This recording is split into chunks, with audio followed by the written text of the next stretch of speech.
Swayam Prabha. Digital India. Educated India.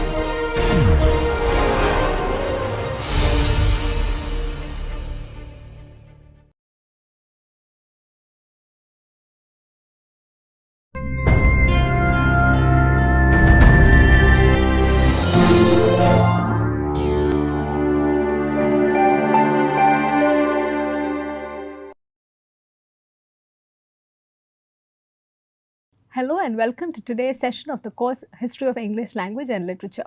In continuation with the previous section, we continue to identify the various features of Victorian poetry and try to situate the significance of Matthew Arnold's poetry in Victorian era. Matthew Arnold, one of the significant poets of the Victorian period, lived from 1822 till 1888. He, unlike many other poets of the period, was a thorough classicist by sympathy and training. Accordingly, he had an immense admiration for the Greeks. It's said that it almost led his poetry astray. He also believed that all really great poetry is impersonal. Accordingly, consciously, he never set to write any kind of personal poetry. His theory of poetry was quite different from that of the Romantics and also from that of the other contemporary Victorian poets. He believed that the poet escapes from himself and from the conditions of his own world when he is composing a poetry. The result of this period and the result of this belief in such a theory of poetry led him to compose a series of works such as Soram and Rustum, Tristram and Iseult, Baldedette and Empedocles on Etna. And in all these works, as the titles themselves suggest, there is also a significant influence of the Greek ancient past. And we also note that in structure, in composition and in terms of themes, they are also heavily academic, imitative and bordering on certain unrealistic things. So since this was more like an academic kind of composition and far removed from his personal elements, there is a tinge of unreality and a tinge of impersonality that continues to come in most of his early works. Maybe for the same reason, Arnold was never a popular poet during his lifetime. It was only a sustained academic interest that brought him back into the canon at a later point of time. Many critics feel that at a later point, he unconsciously moved away from these principles of poetry and went on to write more personal poetry. It's at this time that his best work was done when, ignoring theory, he gave his mind free play. So the result of this was an immense prolific production of Arnold's personal poetry, which was steeped in the melancholy spirit of the era of transition and also peppered by a lot of heavy burden of doubt. And this also made him a quite characteristic and quite representative of the Victorian era as well, because as we have already noted, in the poetry of most of the other Victorian poets, there was a looming fear and an anxiety of tussle between faith and doubt, and we find Arnold also echoing the same sentiments, particularly when he writes about this. He notes, wandering between two worlds, one dead, the other powerless to be born. This line from his poetry is oft quoted when one is talking about the transition from the Victorian period towards the modern period, and also these two lines are quite used often even when one is talking about the many difficulties which loomed over even the modernist period. And keeping in tune with this tendency, it's also possible to say that Arnold's best works are his shorter poems. In fact, he reached much fame and much popularity with some of his works such as The Dover Beach. Dover Beach continues to be seen as a frightening vision of humanity and culture, and even when it was published, it did speak directly and engage directly with the common people of those times, and they could relate with the kind of fear and anxiety that Arnold was trying to portray through this poem, The Dover Beach. And in this poem, he talks about a world which is neither certitude nor peace nor help for pain. And even in the modernist period, Dover Beach became a symbol of all these sort of uncertainties and anxieties which were beginning to loom over the British people from the end of the Romantic period onwards. Another significant shorter poem of Arnold is The Scholar Gypsy, in which he tries to capture the tensions between modernity and the disappearing pastoral ideal. So keeping in tune with the spirit of those times, like Tennyson and like Browning, we notice that Arnold also is someone who is quite nostalgic about the past, and much of his poetry is rooted in this sense of disapproval of the modernity and his sense of anxiety about whatever is disappearing fast from the modern times. The Scholar Gypsy has a very interesting plot structure. It talks about an Oxford scholar who abandons his college education to study gypsy lords, and eventually we find that his colleagues somehow lure him to come back to continue his education, and this scholar also finds, much to his dismay, that whatever he was looking for, the vision that he was looking for in terms of the pastoral, has already been taken over by the fast-paced industrialization which was happening in England. Towards the end of his career, we find Arnold shifting towards more prose writings and moving away from poetry, and this was also the foundational period in terms of literary criticism. We find Arnold contributing much to the growth of literary criticism and also becoming one of the foremost modern critics of English literature. He inaugurated what has now come to be known as cultural criticism. Particularly significant is his contributions in his work Culture and Anarchy, published in 1869. This was considered as a defense of literature. He also tried to define culture in the context of literature and the many other artistic products of those times. His essay in criticism had two editions, in 1865 and in 1888.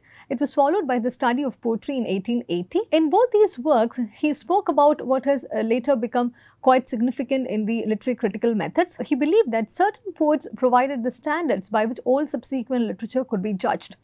Though many later critics had differing opinions about this, Arnold continued to believe that writers such as Shakespeare, Milton and Wordsworth could be seen as touchstones against which the quality of other poetry and other poets could be judged. He also composed the function of criticism at the present time and is now considered as one of the most important literary critical figures who have laid the foundations of English literary criticism. Moving away from Arnold's poetry, we now take a look at Arthur Hugh Clarke. He was one poet who suffered a major spiritual crisis. In fact, science did not seem to offer much courage or stability either.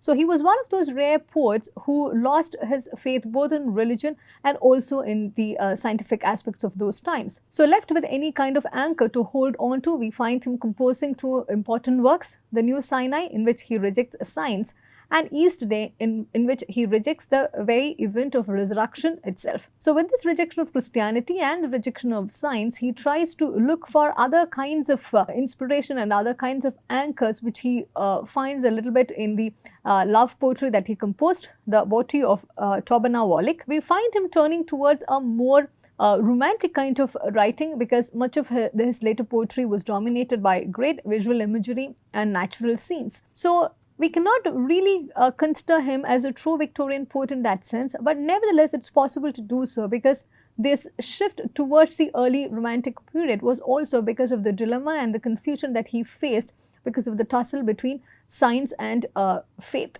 And one thing that he shares with the other Victorian writers is that, just like writers such as Tennyson and Browning, he was also deeply influenced and deeply enamored by the events of the past, and he always longed to bring back and recreate the past England through his poetry. Other significant writer alongside these other Victorian poets, Algernon and Charles Swinburne. Swinburne in fact first appeared in the literary scene as a dramatist, and it's important to note that during this time, most of the writers considered it important to experiment through different forms of writing before they really understood what exactly was their call. So finally we find Swinburne settling to poetry with his 1866 publication, Poems and Ballads. He also tried several themes and forms throughout his poetic writing, and we find him opting the elegiac mode with the work Ave at Val in 1867, and two of his works, A Song of Italy published in 1867 and Songs Before Sunrise in 1871, they engaged with historical events and politics. So even when the age was torn apart through various crises of faith and various